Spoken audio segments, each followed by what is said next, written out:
Немесе мұсылмандар туралы айтып қалса айтады, екінің бірінде айғайлайды, ойбай араб құлдар дейді.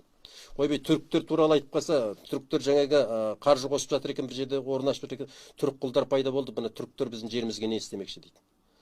Бұл жердегі біздің адамдардың территориялық жақтан төнетін қауіпті бағаламаушылығының қарапайым бір мысалы, біздің жерімізге ислам кіргелі 600-700 жылдан бері қарай есептейтін болсақ, қаншама ғасырлар өтті.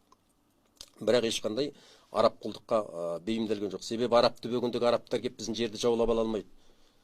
Жапон теңізінен асып келіп жапондар келіп жаулап ала алмайды. Америка құрама штаттар мұхитты асып келіп бізді жаулап ала алмайды. А бізге қатер қайдан төнуі мүмкін?